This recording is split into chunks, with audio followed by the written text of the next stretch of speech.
Your dictation will start within 5 seconds.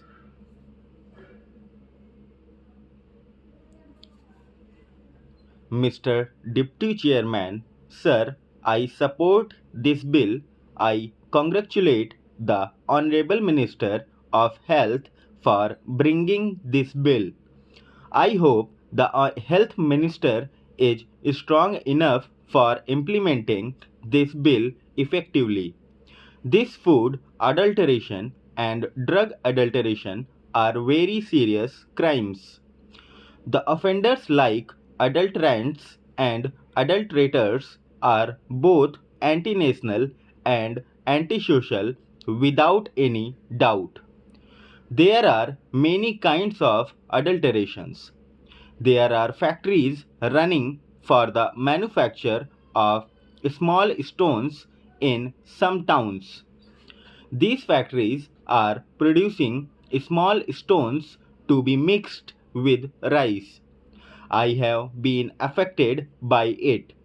Many people in India are affected by it.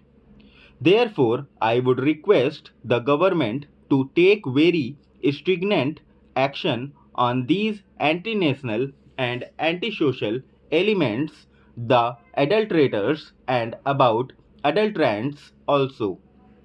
There are so many kinds of adulteration.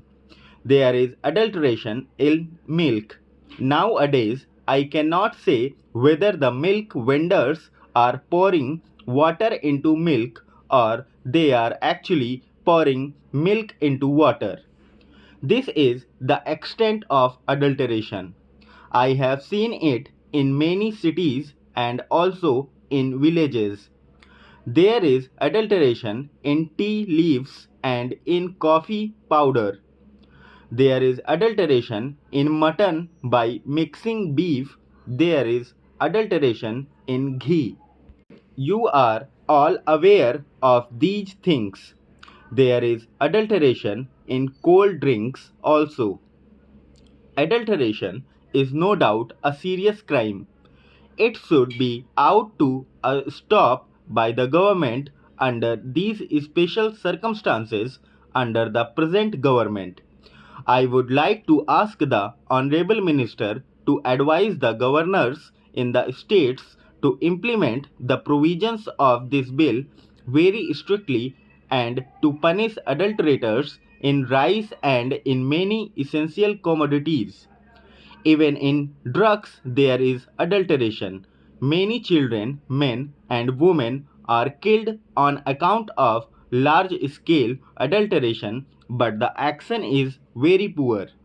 The baby food is also adulterated.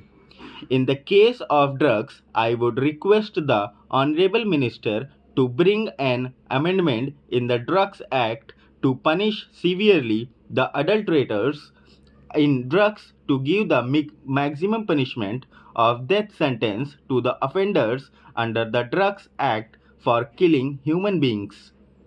As my honorable friend very correctly pointed out, the adulteration is not an offense which is suddenly committed by these people. It is done in a pre-planned manner with an ulterior motive, with bad intentions and with most criminal intentions.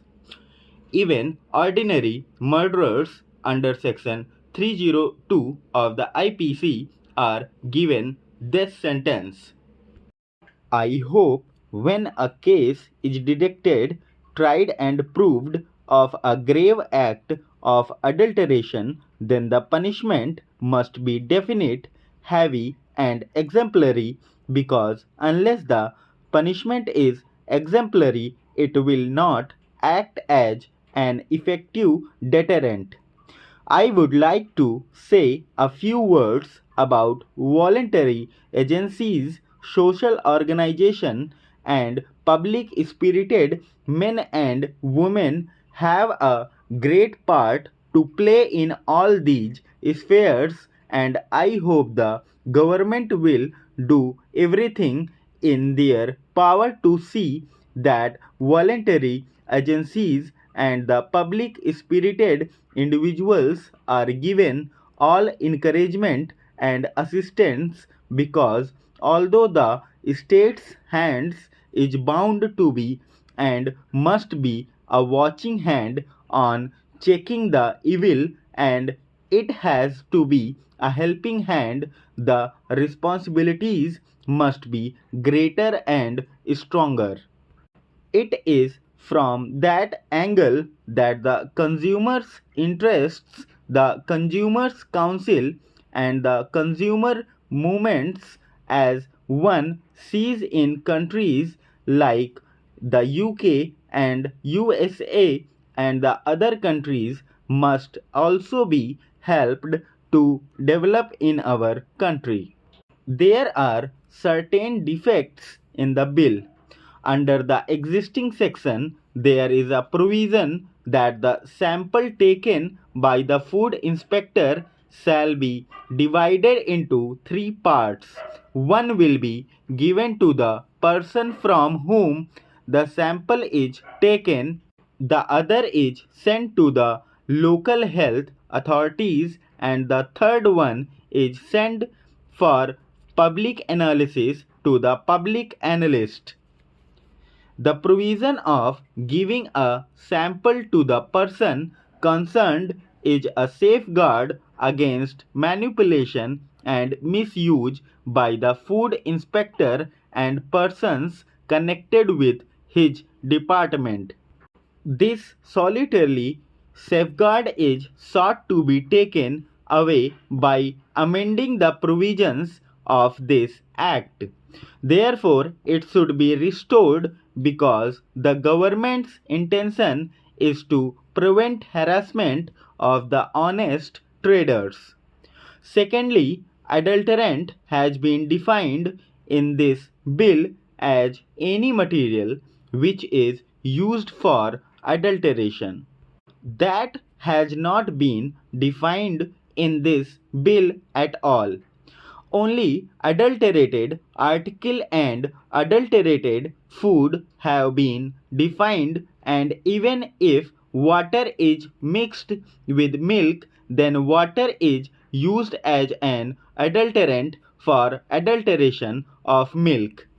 Now, therefore, if water is stored, it will also fall within the definition of adulterant. If sugar is mixed in barfi in excessive quantity and the khoya is not mixed as prescribed, then sugar can also be said to have been used as an adulterant.